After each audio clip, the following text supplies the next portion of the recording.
There's a moment in almost every ambitious person's journey where effort turns into tension. You visualize every night. You repeat affirmations in the morning. You script your goals, set intentions, track progress. You try to feel abundant, confident, successful. And yet, beneath all of it, there is a subtle current of urgency, a quiet thought that says, "Why isn't it here yet?" That quiet thought is the very thing delaying you.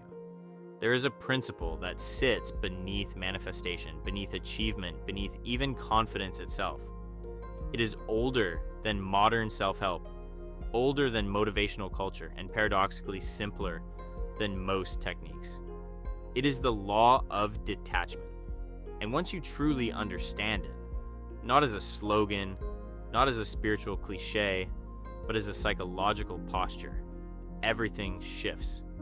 Detachment does not mean apathy. It does not mean suppressing desire. It does not mean pretending you do not care. Detachment means you can want something deeply without needing it to feel whole.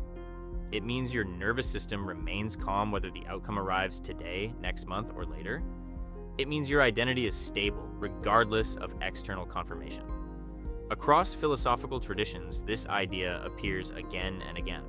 The ancient Taoist sage Laozi described a principle called Wu Wei, often translated as effortless action or non-forcing.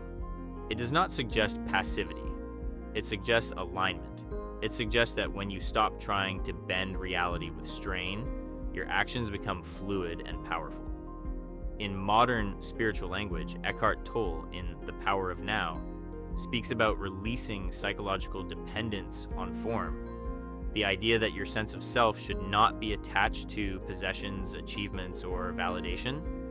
Even Neville Goddard implied that once you assume the state of the wish fulfilled, you stop longing for it. You stop straining. You become internally satisfied first.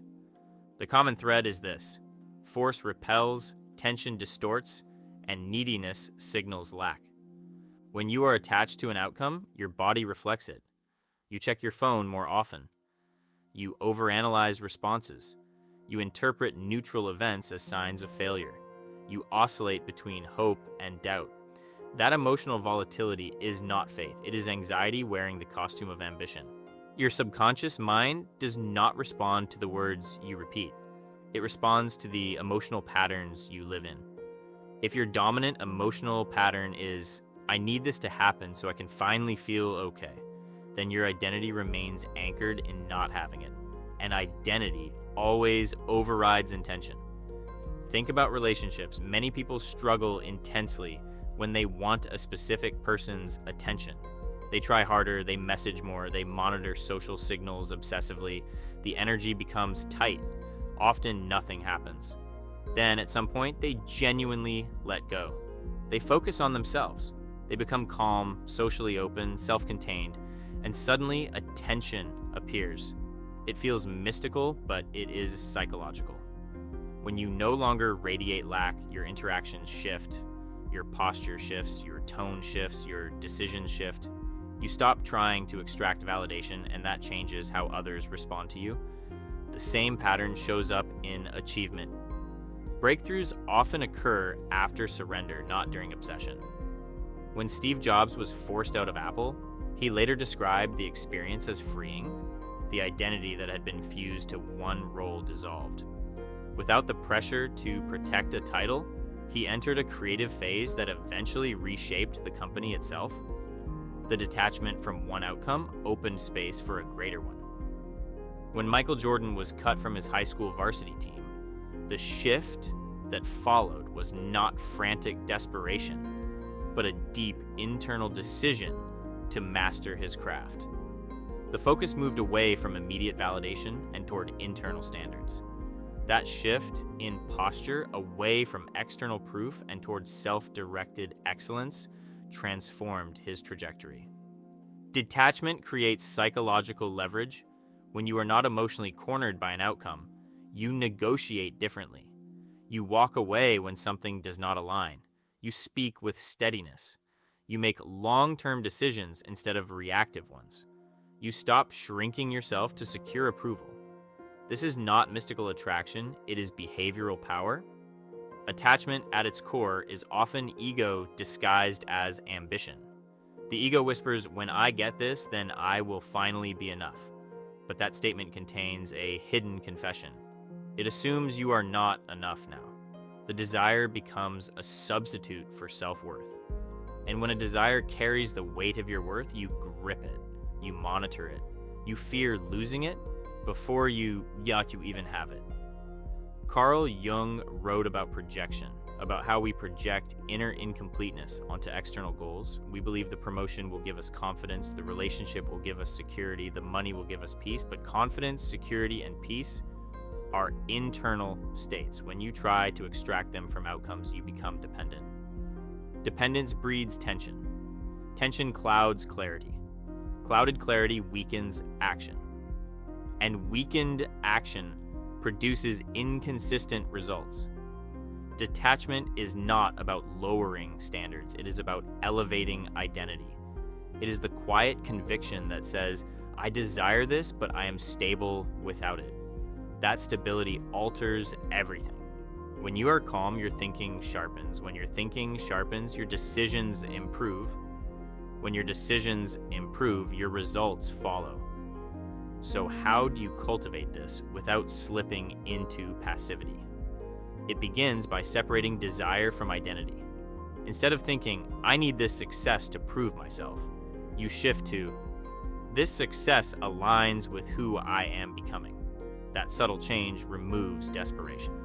You are not chasing validation, you are expressing alignment. You stabilize your emotional baseline. Your mood does not swing violently based on temporary evidence. You do not celebrate prematurely or despair instantly. You maintain a composed internal climate. This composure is powerful because it allows consistent effort. Emotional volatility destroys consistency. Detachment preserves it. You focus on embodiment rather than fixation. If you desire wealth, you embody discipline, financial literacy, and strategic thinking now. If you desire love, you embody emotional maturity and self-respect now. If you desire status, you embody competence and value now. When embodiment becomes the focus, the outcome becomes a byproduct rather than an obsession.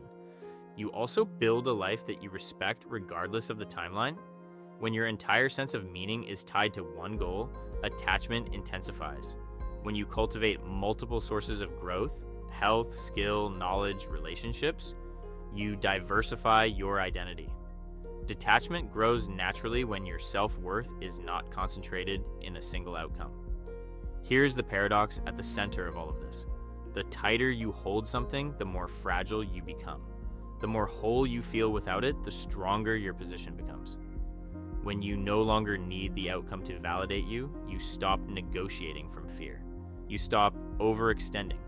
You stop compromising your standards. You act with quiet authority. And reality responds to authority differently than it responds to desperation. The law of detachment is not cosmic favoritism. It is alignment between identity, emotion, and action. When you are internally settled, your perception sharpens. You notice opportunities you previously overlooked. You speak with calm confidence. You take strategic risks instead of frantic ones. You become someone who can sustain what you are asking for. Once you have mastered detachment, everything shifts. Not because you stopped caring, but because you stopped needing. Not because you lowered your ambition, but because you removed fear from it. You desire from fullness, not from lack. You pursue from strength, not from insecurity. And when your pursuit comes from strength, your presence changes. When your presence changes, your interactions change. When your interactions change, your outcomes change. Detachment is not withdrawal, it is power without tension, it is ambition without anxiety, it is desire without dependency. Master that, and the world begins to move differently around you.